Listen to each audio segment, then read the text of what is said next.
Welcome back, YouTube, man. This is your boy Rennie Bo, and you at the Rennie Bo Show. Told you this is a continuation from the little news clip I did last with ksoo Pops. Yeah, man, he took the stand. He a cold piece of work, man. It ain't nothing new. I would talk about like you would act like, we hear about it all the time. People ratting on him, family members included. I even heard of a couple of people's fathers ratting on him, but to see it and after knowing his street cred, you know what I'm saying? Knowing his pedigree is really hard that he would break down and do that, man. Nigga, if you gonna devote your life to the streets politics and shit like that, you gotta sell everything: the cow, the farm, cars. Man, put both feet in. You know the consequences once you live that life, and this is a big note. People, your grandparents teach you not to be a telly-tale. You understand me? You used to get whooping for telling on your people if you was a kid. You understand me? So for him to do what he did is blasphemy, man. It's really crazy. I couldn't have did it, man. I couldn't have did it. Now, look, this is going to sound crazy what I'm about to say. Now, say he got caught in the street with the car and everything, and police pull him to the side and try to get him to say something. And he tell what he seen. But when it was time to go to trial and shit and he got on court, he should have said he lied just to get himself out of trouble. Say what all I told him on the street, that was a bunch of bull crap, man. I didn't mean that. I was in trouble. I'm trying to get out of there. No, he ain't did none of that. Give me my little time for obstruction justice or whatever they gonna call it. But yeah, Daddy was a gangster out there, so to see him get up here and do what he did was incredible to me. But anyway, man, you know how we do it. I'll hit you with the disclaimer, and then we're gonna get straight to the content. Oh yeah, a shout out to Family TV. Y'all go over there and check them out, man. Great content. Let's get into it.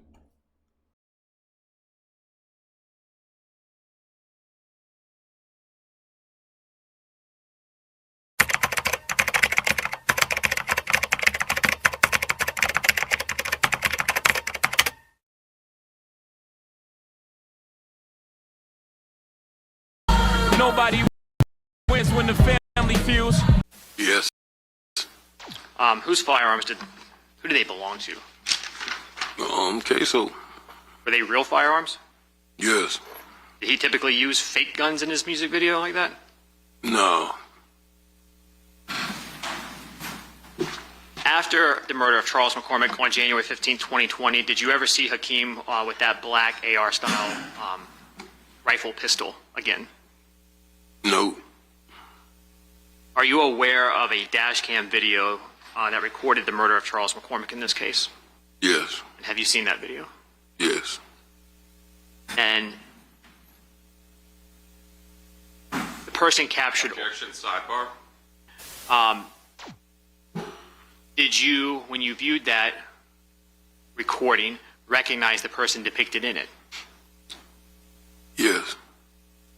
Who is the person that was captured on the video recording shooting Charles McCormick?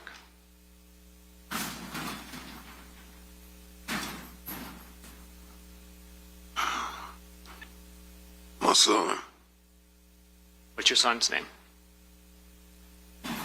Hakeem. Today was day 4 in the murder trial of Florida rapper ksoo, real name Hakeem Robinson, and things took a chilling turn inside the courtroom. The silence was heavy, the tension was thick, and all eyes were on the witness stand as ksoo's own father, Abdul Robinson Sr., pointed directly at his son. After long emotional pauses, he confirmed something the streets had speculated for years, that the second suspect involved in the murder of Charles McCormick wasn't just a co-defendant, but ksoo's blood cousin. But what truly shocked the courtroom wasn't just the family's betrayal. It was the bombshells that came with it. While on the stand, Abdul didn't just testify against his son. He opened the door for his own dark past. He admitted under oath that he'd been a criminal informant for years, and even exposed that he once testified against a Jacksonville officer back in the late 90s. His credibility was shredded, and his loyalty was questioned, not just as a father, but as a man who once ran with Duval's deadliest. Today's video, we breaking down every jaw-dropping moment from day 4, trying to get 8 hours into one, from the father's explosive testimony to the quiet reactions from the jury, and what this could mean for ksoo's future. Plus, we'll catch you up on how this trial got here and what's to expect for day 5. But before we go over this one, because this one do get deep, pause. I want you guys to remember, I don't give you no angle. I just give you the story. So with that being said, make sure you like, comment, and subscribe. We're gonna jump right to it. So Jacksonville rapper ksoo's father took the stand for the first time in his murder trial Monday. During a deposition in 2023, after Abdul Robinson Sr. agreed to testify against his son, he identified his son as the killer. The testimony is key to proving the state's case against ksoo, real name I.G.G. Robinson, who was accused of the 2020 murder of Charles McCormick. When Robinson Sr. was asked if he understood that testifying against his son could result in him still facing life in prison, he agreed. This would also be true for his other son, who was accused of being an accomplice in this case. During that deposition, ksoo's attorney asked, quote, "What's worse, a life in prison or a premature death?" When failed to understand, the attorney pushed, quote, "Your testimony could result in a life sentence for your boys. Now I'd like to know if you consider the life sentence to be worse than death for them. Do you agree with my question now?" Abdul Robinson Sr. responded, "Yeah." Still, Robinson Sr. took the stand Monday and once again identified his son as the killer. A video of McCormick being shot to death was captured by a dash camera fixed to a witness truck, the only video evidence of the crime. The state and ksoo's defense disagree that the shooter shown in the video was him. The defense say he's too large and tall to be the man in the video, while the state says he cannot be ruled out. During the deposition, Robinson said his son was shown on the video. And how did he know? He summed it up as, he knows his kids, and he could just tell. Now, while ksoo's dad was asked the identity of the man in the video on a stand today, he hesitated for a long moment. Then he said, "My son." Robinson Sr. himself has pled guilty to accessory in this case. He said on the stand that he helped ksoo's co-defendant burn the clothes that were worn during the crime. He also pled guilty to soliciting a murder where the hitman missed the target and killed the bicyclist David Romeo on Emerson Road in Jacksonville. May he rest in peace, and love and condolences to his family. But here's the thing, ksoo's dad made it seem that he didn't know nothing about Charles McCormick being gunned down. He only knew after he was called to pick one of the accomplices up. But how is that the case if one of the men on day 3 had indicated that ksoo's dad was the one helping stake out the crime scene, well, at least the home of Charles McCormick, before he came out and ended up losing his life after leaving a job interview? But check out what ksoo's dad had to say as he testified as part of a plea deal to receive a reduced sentence in both of those crimes. But I want you to know this. He said on the stand that he agreed to cooperate after he was indicted in the case we just talked about on Emerson Road, saying he already knew his son was the suspect at that time. And closely to that microphone. If you'll sit up a little closer. All right, State, you may proceed. Thank you. May I please, court? Yes. Could you please state your name for the record, sir? Abdul Robinson Sr. Please stay close to the microphone and your voice up. Do you have any nicknames? Yes, Blue. And how old are you today? 54. You have any children? Yes. How many? I have 11 children. What's the age of your oldest child? 34. And your youngest? 6. Prior to getting arrested, did you have a good relationship with all of your children? Yes. And are you currently incarcerated on a number of felony charges? Yes. On 2 separate cases? Yes. When were you arrested and taken into custody? September 10th, 2020. And have you remained incarcerated since your arrest? Yes. Have you been charged by the state with accessory after the fact to first-degree murder and solicitation to commit first-degree murder related to the murder of Damon Rothermel? Yes. And when did that murder take place?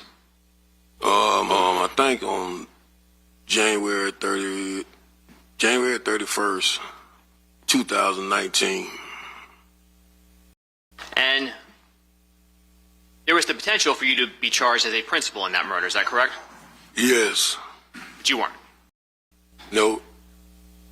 The day that Charles McCormick was murdered, on January 15, 2020, does that specific day hold any significance for you and your family?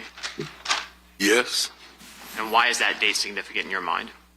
It's the date that my son got killed. Who was your son that got killed? Willie Addison. Is he your biological child? No. Do you still consider him to be your son? Yes, I consider him to be my son. Did Willie Addison have a nickname? Yes. What was that? Lil Willie, Boss Goon, Who was Willie Addison's mother? Angie Lundy. Same as Abdul Jr.? Yeah. What was the age difference between Willie and Abdul Jr.? I think about 2 years. Before Willie Addison was killed on January 15, 2019, where was he living? He was living with me. And what area of town was that? Normandy, off Normandy. Who else was living there at the time? Hakeem, my daughter, and Abdul Jr.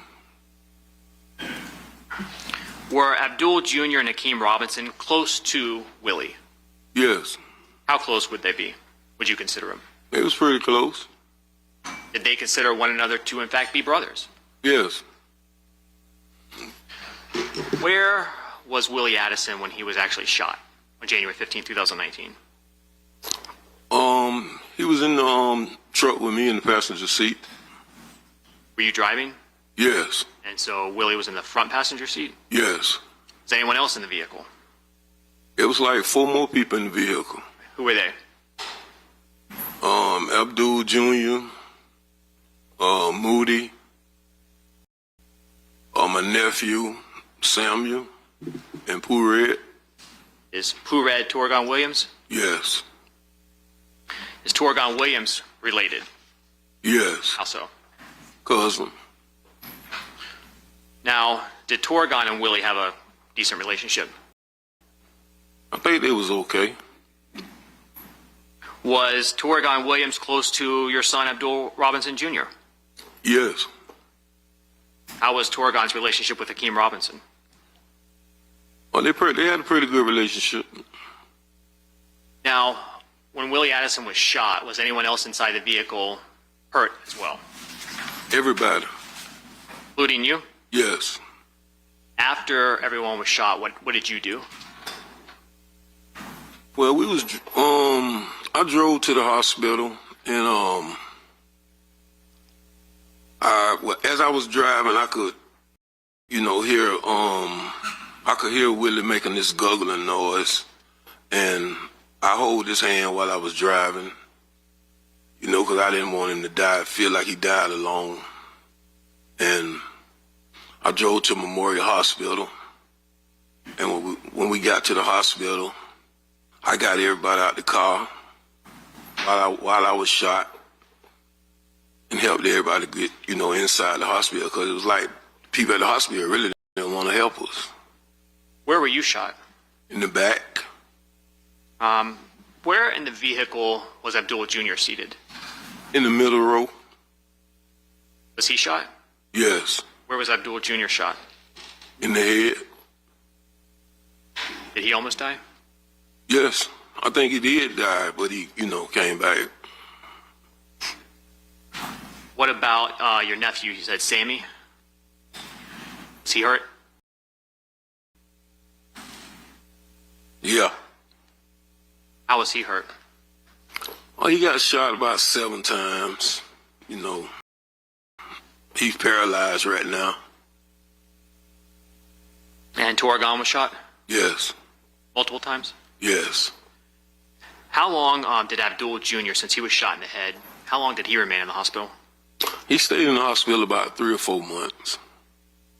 After Abdul Jr. got out of the hospital, was he still physically affected by his injuries? Yes, he had to learn how to, he had to basically learn how to do everything all over again. Walk again? Walk again, talk again, everything. We had to go to Brooks therapy. Did you help Abdul Jr. as he recovered? Yes, I did. Was Abdul Jr. Affected mentally by the shooting? Yes. How so? I think it made him more, more angry. Like, I don't know if bipolar like was be the right word to use, but it made him it changed his mood swing. Now, Hakeem Robinson was not in the vehicle when the shooting happened, correct? No. How was he affected mentally by Abdul Jr. and his family members being hurt? Objection, speculation, personal knowledge. Yeah, unless he has personal knowledge, I'll sustain that objection. Do you have personal knowledge as to how Hakeem Robinson was feeling after this happened? Yeah.